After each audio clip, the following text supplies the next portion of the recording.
The morning light slants through thin curtains in a quiet, suburban home. Clara Dawson wakes to the faint scent of coffee and the distant ticking of her late grandfather's mantel clock. A clock her father refused to move from the dining room after the funeral. Today is her birthday, but the house feels like it's waiting for something. Her mother, Elaine, 54, busies herself in the kitchen, pretending not to look at Clara's unopened pile of birthday cards. Her father, Robert, hides behind the morning paper, eyes darting over headlines he isn't reading. The air hums with unspoken tension. Clara senses it. The same silence that has followed her since the will reading 3 months ago, when family became a word that meant betrayal. A knock breaks the stillness. The sound is crisp, deliberate. Outside stands Mr. Latham, her grandfather's lawyer. Dark suit, gray briefcase, a look of restrained gravity. When Clara opens the door, his eyes meet hers with something like relief. "Happy birthday, Clara," he says softly. "Your grandfather left one last message. It was meant for today." At the table, the briefcase opens with a soft metallic sigh. Inside lies a single envelope marked in her grandfather's handwriting. For Clara, on her 27th. The weight of years presses into her chest as she lifts it, feeling the ghost of his palm guiding hers. Her parents exchange glances. Fear, not surprise, Elaine whispers. He said everything was settled, but Clara already knows this isn't about money. It's about the truth buried in their silence. The lawyer watches quietly as Clara unfolds the letter. His expression carries a grief she doesn't yet understand. The paper trembles. Her grandfather's words spill into the air like a confession meant for no one else. "If they're reading this, it means they never told you why you were really my favorite." Her voice cracks. Elaine closes her eyes. Robert shifts in his chair. Secrets start to hum in the walls. Outside, clouds gather, muting the sun. Mr. Latham closes the briefcase slowly. "He wanted you to know," he says, "that the truth wasn't meant to hurt you, only to free you." Elaine stands abruptly, her chair scraping across the floor. "That man has caused enough damage," she snaps. But Clara looks at her mother with new eyes, the kind that see through layers of practiced grief. Rain begins to fall. Soft, deliberate, like punctuation.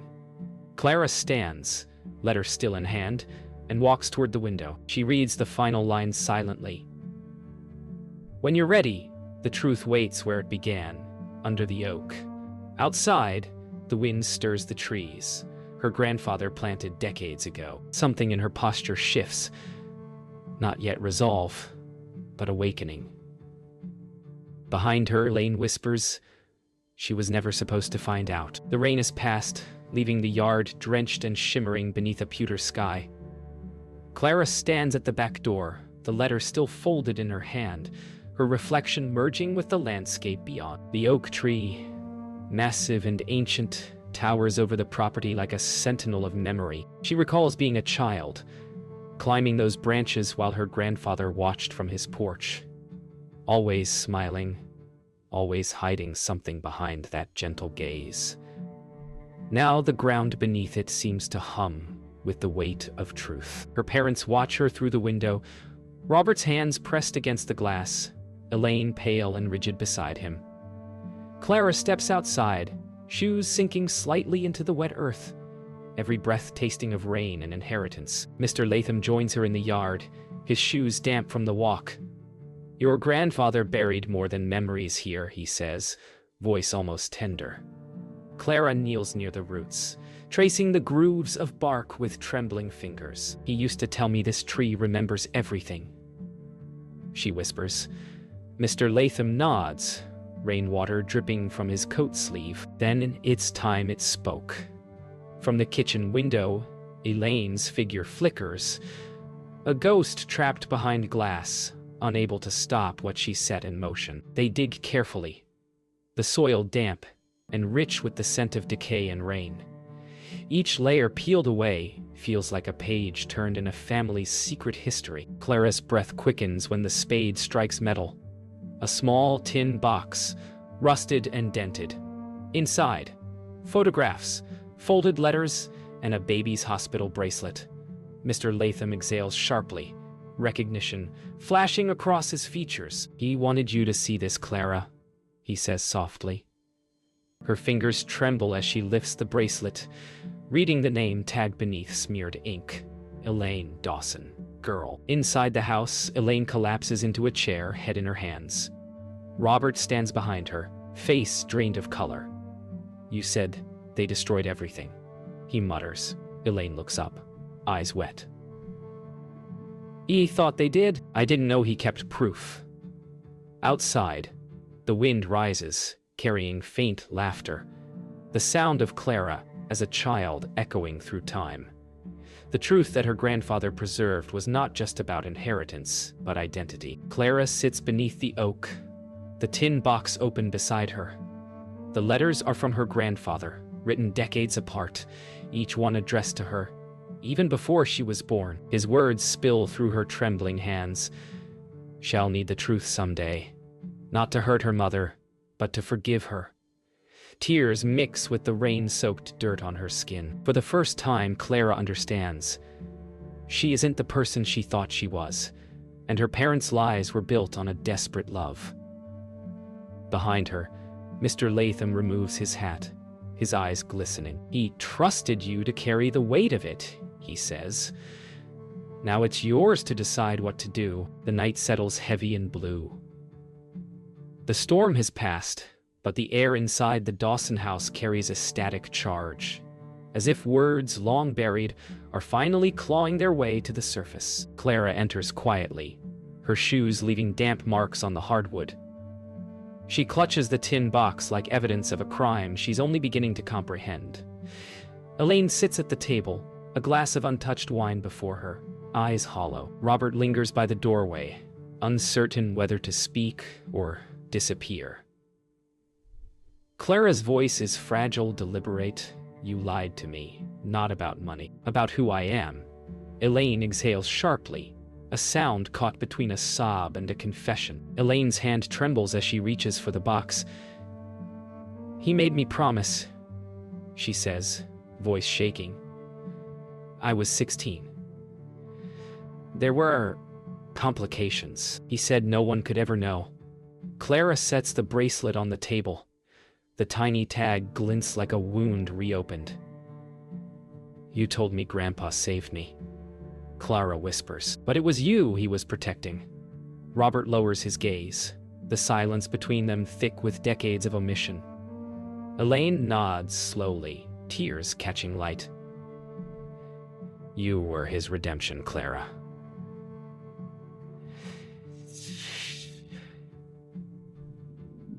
"You were his redemption, Clara. And my secret." Mr. Latham stands in the doorway, silent witness to a family unmaking itself. He removes his glasses, polishing them though they're already clean. "He wanted you all to heal," he murmurs, almost to himself. Elaine wipes her cheeks. "He wanted to control us even after he died." Clara looks at her mother, not as a victim, not as a liar, but as a woman crushed by her own past.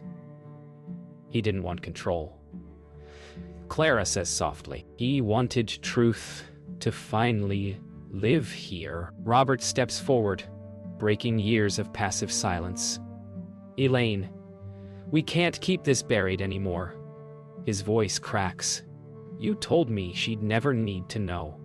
Elaine rises, eyes blazing through tears. "And what would you have done, Robert?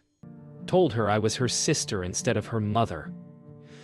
The words crash through the room like glass shattering.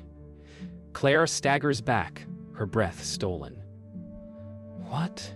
she whispers. Mr. Latham closes his eyes. The truth has finally found its voice. The house seems to exhale after decades of suffocation. Clara's heartbeat roars in her ears as she pieces it together. Elaine was barely more than a child. Her parents had raised Clara as their own to preserve reputations. The will wasn't about wealth. It was about legacy, forgiveness, bloodlines rewritten. Outside, wind stirs the wet branches of the oak, echoing a lullaby Clara barely remembers. She turns toward Elaine, her mother, her sister, and whispers, "He didn't hide this to punish you. He wanted us to stop pretending." Elaine reaches for her, trembling. Their shadows merge across the table, two halves of a secret finally made whole. Morning bleeds pale through the curtains, washing the house in quiet aftermath. The storm is gone, but its echo lives in every corner. Clara wakes on the couch, the letter still clutched to her chest, as if afraid that letting go might make it unreal. Across the room, Elaine dozes in an armchair, her face softened by exhaustion. The air feels fragile, like something has broken, but perhaps what broke needed to. Clara studies her mother, her sister, and sees not deceit anymore, but a wounded child forced into impossible silence. The clock ticks, unrelenting as dawn stretches through the house like forgiveness, waiting to be spoken aloud. The smell of coffee seeps into the quiet as Robert moves through the kitchen. The first time he's made it since the truth surfaced. He watches the steam rise, his face drawn yet lighter somehow. When Clara enters, he can barely meet her eyes. "Your grandfather thought telling you would heal us," he murmurs. "I didn't believe him." Clara nods, voice low. He believed in truth more than comfort. They share a silence that feels, for once, like understanding, not absence. Elaine wakes to the muted hum of conversation. She moves toward them slowly, clutching her robe. When she sees Clara smiling faintly at Robert's quiet attempt at breakfast, her eyes well. "You look like him when you forgive," she says softly. Clara turns, meeting her gaze. No accusation left, only ache. "I want to know him," Clara whispers. "The man who raised me, and the girl who couldn't." Elaine exhales, nodding. "Then, let's start where he ended." Later that afternoon, Clara drives to the cemetery. The oak looms nearby, its branches stretching over the graves like guardians. She kneels before her grandfather's headstone, the letter folded neatly beside fresh flowers. "You carried us longer than we deserved," she says quietly. "But I understand now. You weren't hiding the truth, you were saving it." Wind rustles through the leaves, a sound like approval. Clara closes her eyes, and for the first time, the silence feels kind. As the sun sets, Clara stands beneath the oak again, the ground damp and fragrant from rain. Elaine joins her quietly, hands tucked into her coat pockets. They stand without speaking, letting the quiet between them feel natural for once. "He planted this the year you were born," Elaine says. "Said it would outlive us all." Clara smiles faintly. "Then maybe it can hold what we couldn't." The last light filters through the branches, gold and forgiving, wrapping them in the same shadow, the same blood. The week passes in muted rhythm. Clara moves through the house with a new kind of presence, less searching, more becoming.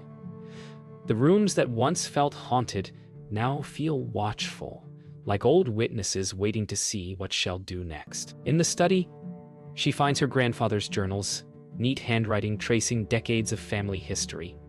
He wrote not as a patriarch, but as a man afraid of what silence can do to love. She lingers on one line. "The truth will break what is false, but will never destroy what is real."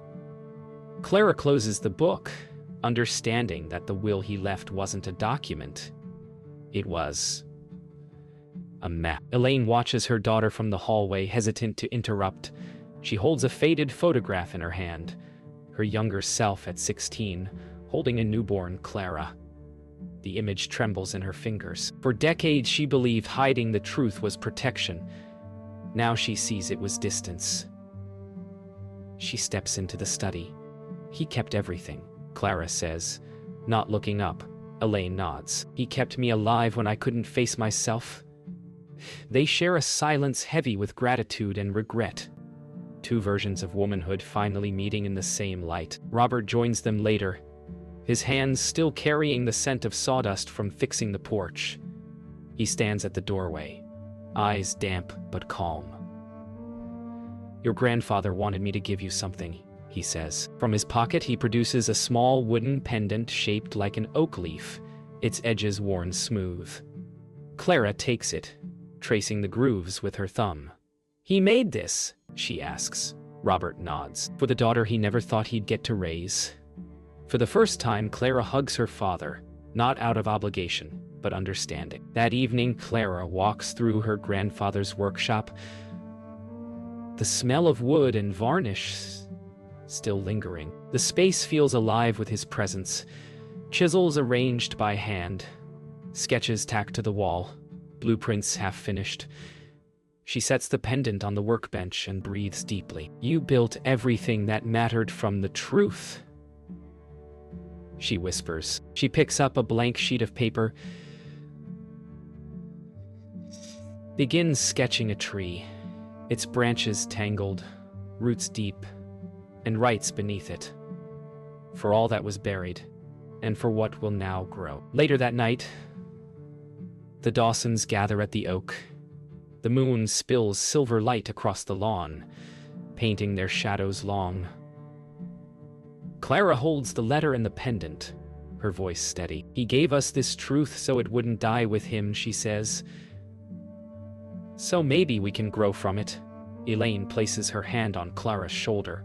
Robert joins them, their silhouettes merging beneath the ancient branches. The camera pulls back slowly, the family small against the vastness of night, fragile, flawed, but finally whole. The following morning dawns clear and weightless. Sunlight filters through the oak's leaves, scattering patterns across the dining room wall. For the first time, the house breathes easily. Clara sits at the table surrounded by stacks of legal folders, her grandfather's estate neatly documented. What once felt like evidence now feels like invitation. She reads the final clause of the will, "To be used for growth." The phrase repeats in her head until it no longer sounds financial. It sounds human. Elaine pours tea. Robert leans against the doorway. There's quiet collaboration where avoidance once lived. Later, in the lawyer's office, Clara signs the documents that transfer the property into shared trust. Mr. Latham watches, the corners of his eyes softening. "Had be proud," he says. Clara shakes her head gently. "I think he'd be relieved." They share a quiet smile. The law books, the ticking clock, the faint smell of paper and polish, all frame the end of a story that was never about wealth, but about courage. That afternoon, Clara returns to her old art studio downtown, a space long neglected since grief eclipsed inspiration. Dust floats like memory through high windows. She opens the sketch she made of the oak and pins it to the wall beside her canvases. Beneath it, she writes a new title, Inheritance. Colors bloom again in her mind.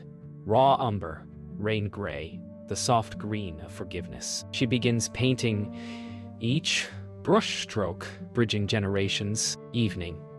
Elaine and Robert arrive at the studio carrying takeout containers and laughter that feels unfamiliar in their mouths. They watch Clara paint. "He always said you had his hands," Elaine murmurs. Clara glances over her shoulder, smiling. "Maybe I just finally understand what they're for." Robert sets the food down, nodding toward the canvas.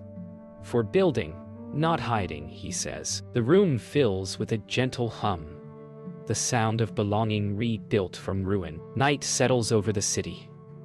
The family drives home in comfortable silence, windows down, wind threading through their hair.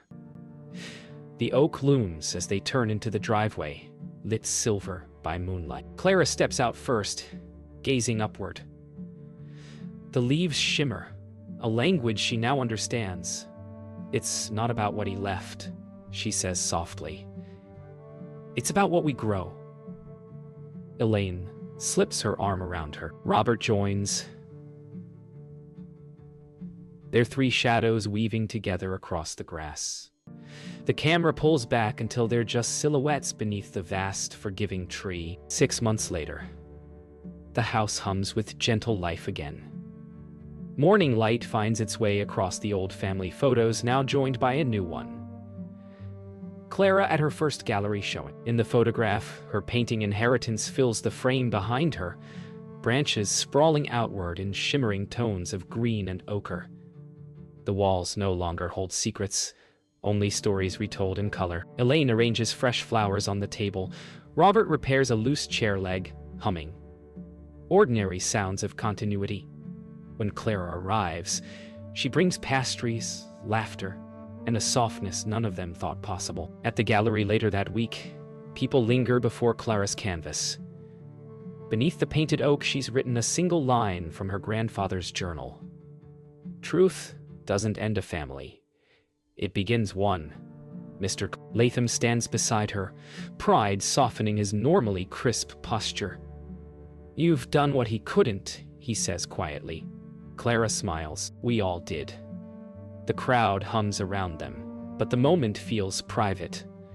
A bridge built across generations. Elaine moves slowly through the gallery, stopping before the painting. Her eyes glisten, but her smile stays steady. She whispers to Robert, "I think he'd like this one best." Robert nods, his arm finding her shoulder. "He'd say it's the first thing we've built that won't fall apart." Behind them, the chatter fades. Only the sound of distant music and the quiet pulse of light on the canvas remains. For a heartbeat, the past and present share the same breath. That night, Clara returns home alone. She stands beneath the oak once more, the gallery's echo still in her mind. The tree's leaves whisper in the breeze, and she can almost hear her grandfather's laughter blending with it. She touches the pendant at her neck. "We did it," she murmurs. A firefly drifts past the first of summer, and she laughs softly, because the world feels lighter, as if the truth itself is breathing again. Morning. The camera drifts upward through the oak's branches, sunlight spilling through new leaves. Voices from inside the house rise. Laughter, clinking dishes, the unremarkable sounds of a family made whole. The frame settles on the painting of the oak now hanging in the hallway, its roots reaching deep across the canvas. A single caption below reads, "For truth and for growth, fade to white." The story ends not with revelation, but with renewal.